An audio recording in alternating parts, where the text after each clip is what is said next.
इसमें सच बात बताऊँ, मुझे कोई खास पसंद नहीं है। बेटा सबसे ज़्यादा आप ही ने खाने हैं। देख के तो मुझे खास अच्छे नहीं लगे, पता नहीं क्या कारण है। तुम्हें नहीं अच्छे लग रहे। अच्छी बनी, हमने बीफ की रेसिपी सोची थी, पता नहीं आपने क्या ये बहुत मज़े के टोस्ट होते हैं। हाँ, हाँ। वो तो सारे यही कहते हैं। अच्छा तुम खा के ना फिर बताना, ठीक है। बिस्मिल्लाहिर्रहमानिर्रहीम। अस्सलाम वालेकुम। Welcome to Aamna's kitchen. आज हम बना रहे हैं मज़ेदार से chicken toast. Ramzan special recipe है, बहुत जल्दी और बहुत मज़े के बनने वाले टोस्ट हैं। तो इसके लिए जो अशिया हमें ज़रूरत है वो मैं आपको साथ साथ बता दूँगी। चिकन को आपने बोनलेस कर लेना है। इसके बाद लेना है चॉपर। सबसे पहले चॉपर में डालना है एक बड़े साइज़ का टमाटर, इसमें समझ ले रहे हैं, और 6 हरी मिर्चें, इसमें थोड़ी सी अदरक लेनी है, इतनी सी ऑप्शनल है, ना लेना चाहे तो कोई मसला नहीं। बिस्मिल्लाह। इसी तरह ये लहसुन लेना है। पेस्ट में अगर आप लेंगे तो 1 टेबलस्पून के बराबर होगा। बिस्मिल्लाह। एक दरमियाने साइज़ का प्याज लेंगे। 1 टेबलस्पून के बराबर चिली सॉस, इसमें 1 ही टेबलस्पून के बराबर सोया सॉस। इसमें नमक मिर्च आप हस्बे जायका लें। मैं तकरीबन 1 चाय के चम्मच बराबर नमक ले रही हूँ। बिस्मिल्लाह। थोड़ा सा हल्दी पाउडर 1 चुटकी के बराबर। बिस्मिल्लाह। मोटी कुटी हुई लाल मिर्च, ये आपने अपनी मर्ज़ी से लेना है। ज़्यादा स्पाइसी बनाना है तो 1.5 खाने का चम्मच डालें, कम स्पाइसी बनाना है तो 1 खाने का चम्मच डाल दें। बिस्मिल्लाह। ज़ीरा 1 चाय का चम्मच बराबर। काली मिर्च आधा चाय का चम्मच बराबर। बिस्मिल्लाह। थोड़ा सा हरा धनिया इसमें शामिल करना है। बिस्मिल्लाह। और ये चिकन,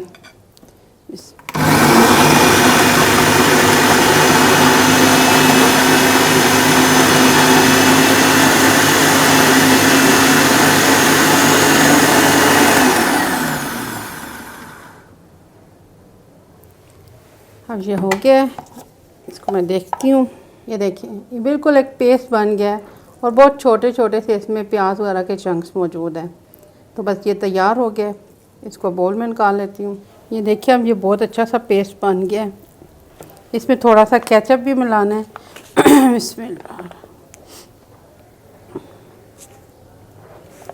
तकरीबन 4 टेबलस्पून के बराबर मैंने इसमें केचप मिक्स किया है। इसमें ये ऑप्शनल है, अगर आपको नहीं पसंद तो आप ना मिक्स करें, वैसे इससे बहुत अच्छा सा जायका आ जाता है, इसलिए मैं मिक्स करती होती हूँ। मिक्स हो गया बस। इसमें अब इनको स्लाइस पे लगाना है। अगर आप किनारे काटना चाहते हैं तो आपकी मर्ज़ी है, ना काटें तो भी ये बहुत मज़े के बनते हैं।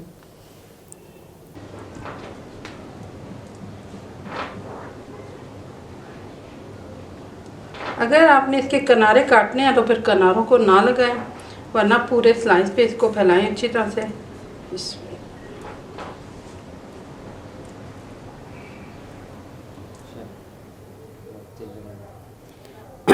अब इसके ऊपर आपने थोड़े से सफ़ेद तिल छिड़क देने हैं। इसमें अब इसको फ्राई करना है। अगर आपने डीप फ्राई करना है तो आप कढ़ाई या बड़े पैन में ले लें और उसमें खुला सा ऑयल डाल के इसको पकौड़े की तरह फ्राई कर लें। दूसरी सूरत में मैं इसको तवे पे फ्राई करती हूँ। ये बहुत मज़े का बनता है, तो मैं इसको आपको तवे पे फ्राई करके दिखाती हूँ। सब तवे को गरम करें, थोड़ा सा ऑयल इस पे डालें। 1-1.5 चम्मच बराबर मैंने ऑयल डाला है। हल्का सा गरम करें और बहुत ही एहतियात के साथ आपने इसको रख देना है। इसमें हल्का सा आपने इसको ऊपर से दबा देना है। लो मीडियम फ्लेम पे आपने इसको फ्राई करना है। हाई फ्लेम पे अगर फ्राई करेंगे तो ये फ़ौरन से जल जाएगा और कच्चा सा होगा। तो आप इसको लो मीडियम फ्लेम पे फ्राई करें ताकि ये क्रिस्पी सा बने, अच्छा मज़े का बने।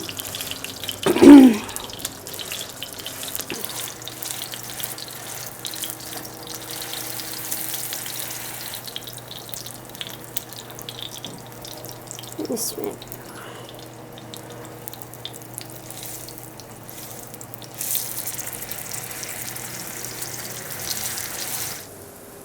अब आपने इसको दूसरी साइड से भी फ्राई कर लेना है टोस्ट को।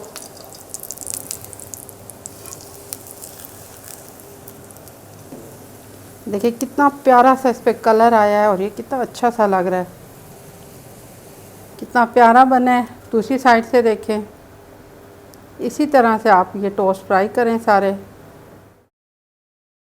बहुत मज़े के चिकन टोस्ट तैयार हो गए हैं, ये बेहद मज़े के बने हैं। जब आप इनको बनाएंगे और इनको एंजॉय करेंगे तो आपको पता चलेगा कि ये वाकई बहुत मज़े के बने हैं। बहुत हल्के फुल्के से टोस्ट, बहुत ही हल्के फुल्के से टोस्ट हैं और बेहद मज़े के हैं। ना इनको खा के तबीयत भारी होती है, बल्कि तबीयत चाहती है कि और हम इसको खाएं। ये इतने ही मज़े के बनते हैं, तो आप इनको बनाएं। मैं ज़्यादा अच्छे तरीके से इनको सजा संवार तो नहीं सकती, इसी तरह से सर्व करती हूँ, तो इसी तरह से आपको भी दिखा दी है। चटनियाँ हैं, साथ पुदीने की चटनी है और गार्लिक सॉस है, तो इनके साथ आप इनको एंजॉय करें, बहुत ही अच्छा लगेगा, आपको मज़ा आएगा। आप इनको बनाएं और बना के बताएं ये कैसे लगे हैं। यकीनन अच्छे लगेंगे। दुआओं में याद रखिएगा, ख़ास तौर पर रमज़ान के स्पेशल दुआओं में याद रखिएगा। मेरी फैमिली को, मेरे बच्चों को और डॉक्टर साहब की मग़फ़िरत के लिए दुआ कीजिएगा। अल्लाह ताला आप सबको खैर व आफ़ियत से रखे। हम भी आप सब के लिए दुआएं करते हैं कि अल्लाह ताला हमारे पूरे मुल्क को दुनिया में अमन और सुकून से रहें। ख़ास तौर पर जो आजकल वबा का चल रहा है सिलसिला, तो इससे सबको अल्लाह पाक महफूज रखें। दुआओं में याद रखिएगा। अगर आपको मेरी रेसिपी अच्छी लगे, इसको लाइक कीजिए, शेयर कीजिए। अल्लाह हाफ़िज़।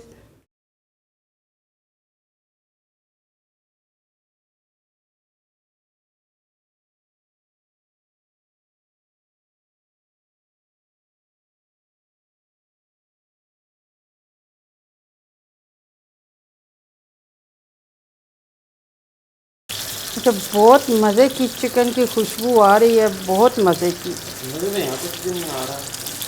यहाँ आओ ना।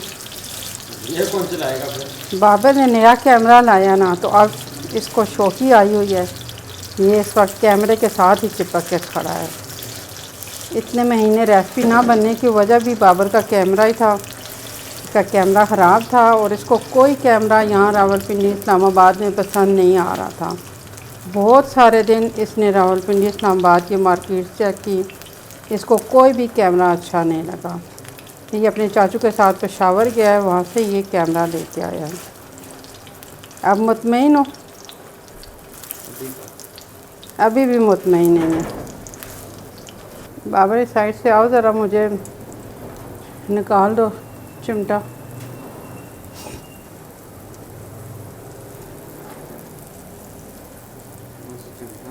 उधर पड़ा हुआ है ना।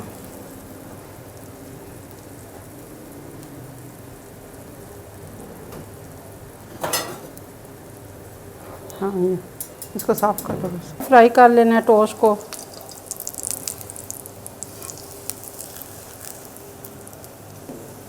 देखिए कितना प्यारा सा इस पर कलर आया है और ये कितना अच्छा सा लग रहा है। नहीं ऑयली है ना, मुझसे तो खाना नहीं होगा। ये तो और भी अच्छी बात है। तुम नहीं खाओगे तो हमें तो बड़ा मज़ा आएगा। मेरे लिए फ्राइज बनाते हैं। ना ना ना, फ्राइज वगैरह नहीं बनेंगे भाई। फ्राइज बनेंगे तो रेसिपी कल तक अपलोड। सब्ज़ी वाला कहता है बाजी आपके घर 1 मन आलू जाता है महीने में, इससे भी ज़्यादा, और वो सारे आलू बाबर खाता है फ्राइज़ की सूरत में। सालन भी बनता है।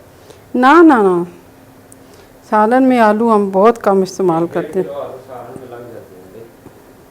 हाँ जी, मन में से ना 1-1.5 किलो सालन में लग जाते हैं। बाकी सारे आलू बाबर खाता है।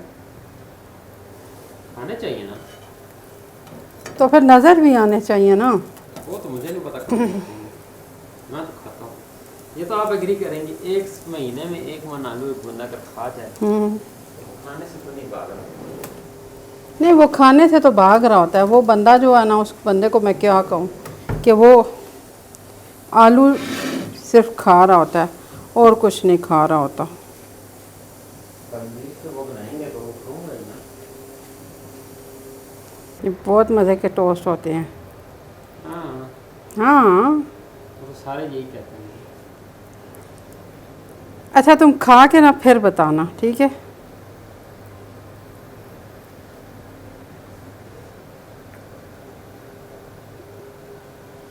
ये ना असल में थोड़ा थोड़ा सा ना अब शौकियों में है।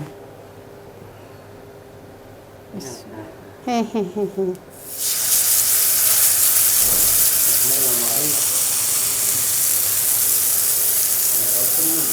शक्ल देखने वाली थी जब कैमरा मिल नहीं रहा था। आप भी परेशान हुई थी मेरे साथ। असल में हमें कोई मुश्किल देखने की आदत ही नहीं थी। डॉक्टर साहब सब कुछ खुद अरेंज करते थे, तो हमें तो पता ही नहीं था। अब जब मुश्किल आई तो पता चला।